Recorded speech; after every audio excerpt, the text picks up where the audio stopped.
Hello everyone, welcome to Tyansh Khatri YouTube channel. I hope आप सब लोग बढ़िया होंगे। त्यांश भी बढ़िया है। तो सबसे पहले मैं मिलवाती हूँ आपको त्यांश से। त्यांश सबसे हेलो बोलो। बोलो, आप बताओ कैसे हो। त्यांश की आजकल आंख पे निकली हुई है ये गुलेरी, आपको दिख रही होगी। थोड़ा इन्फेक्शन हो गया इसको, लेकिन वैसे ये अभी ठीक है। तो आज हम एक बड़े ही अच्छे टॉपिक पे बात करने वाले हैं। तो हमारा जो टॉपिक रहने वाला है वो है, टॉपिक नहीं हम इसको बोल सकते हैं कि किसी का कमेंट आया था, तो हम उसी कमेंट के ऊपर सबसे पहले बात करेंगे। काफी लंबा चौड़ा कमेंट था और उन्होंने हमें बोला था कि आप अपना एक्सपीरियंस भी शेयर करें, तो मैं वही अपना एक्सपीरियंस शेयर करना चाहती हूँ। अब भी हम जो बात करने वाले हैं वो है एम्स से रिलेटेड। तो सबसे पहले मैं आपको एक बार और त्यांश से मिलवा देती हूँ। और ये है आपका त्यांश, प्यारा सा बेबी। त्यांश कमेंट का जवाब दे, अपना एक्सपीरियंस शेयर करे। क्या हुआ था हमारे साथ एम्स में, हैं? करे क्या? ये देख लो, पूरा एक्टिव, फुल मूड। ये देखो, आराम से लेटा। अब ये सुनेगा बातें हमारी और मम्मा करेगी बात।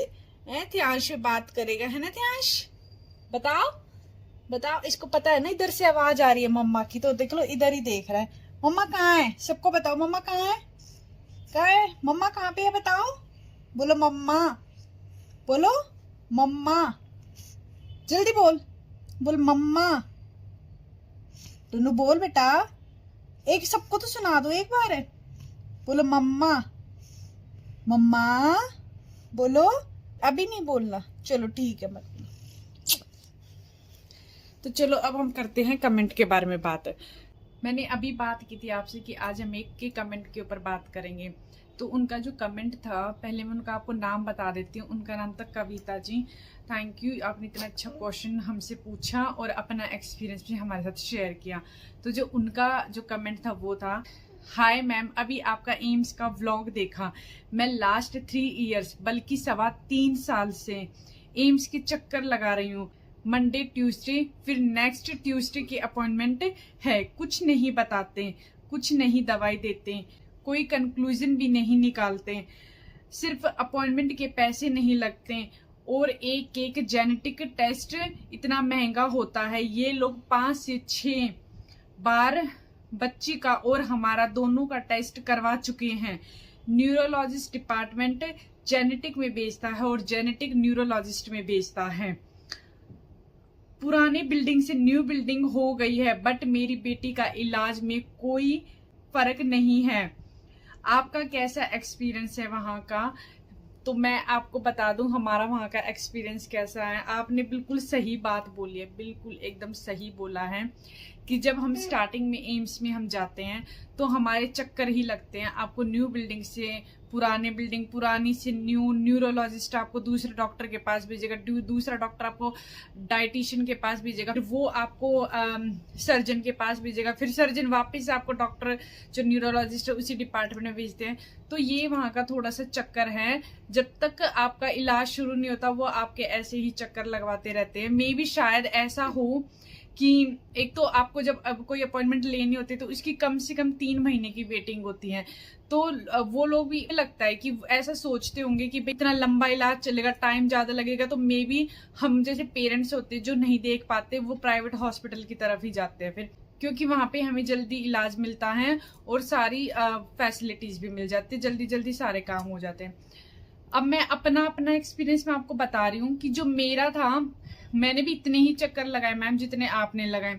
लेकिन मेरे पास जो ये जो टेस्ट आपने बोले ना, आपने बिल्कुल सही बोला। वहां पे सिर्फ ओपीडी के पैसे नहीं लगते और आप कोई भी टेस्ट करवा लो उसके पैसे लगेंगे।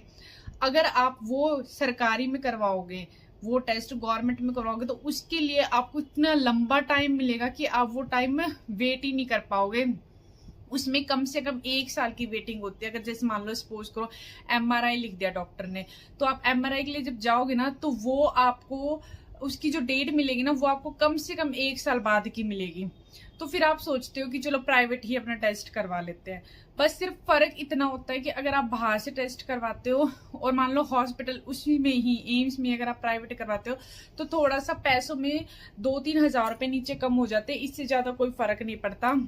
और उसमें भी थोड़ा टाइम लगता है। तो आप यही सोचते हो कि बाहर से टेस्ट करवा ले। मैंने जो टेस्ट करवाए जो ध्यांश के मैंने जेनेटिक टेस्ट करवाए, जो भी कराए, मैंने सारे टेस्ट बाहर से ही करवाए हैं इसके।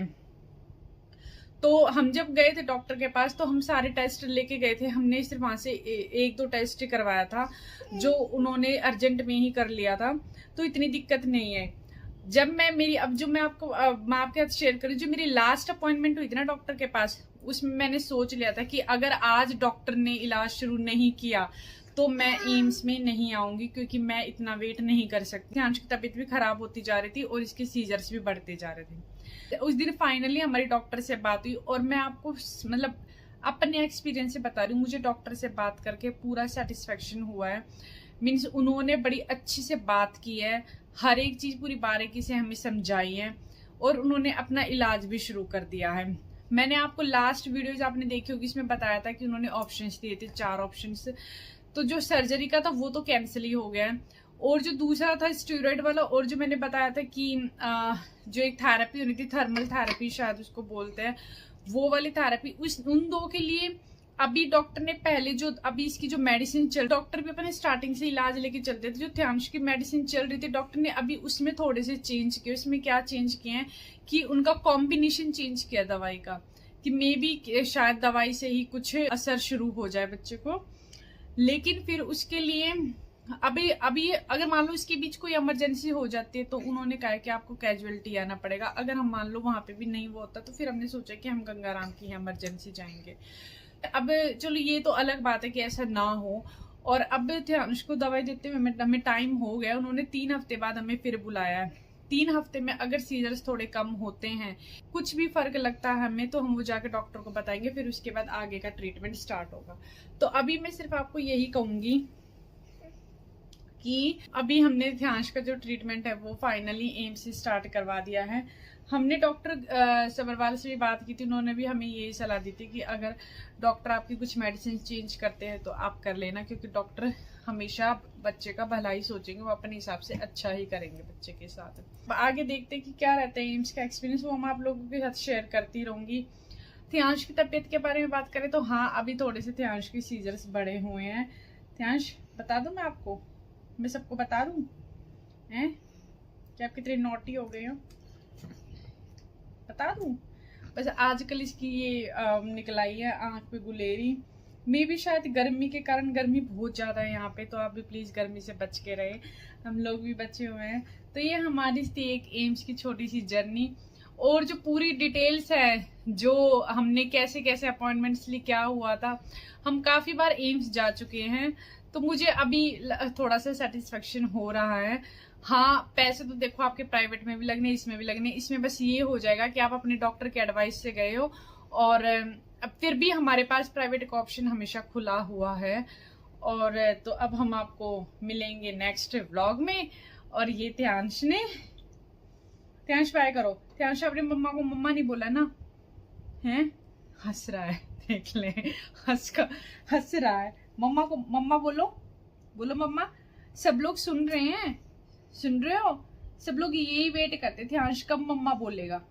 तो अब हम मिलेंगे आपको नेक्स्ट व्लॉग में, जिसमें मैं आपको ध्यांश से जुड़ी और बातें बताऊंगी कि ध्यांश कितना नोटी हो गया है, ध्यांश आजकल क्या क्या खा रहा है ना भाई। चलो तो फिर okay, bye bye, thank you for blessings and love.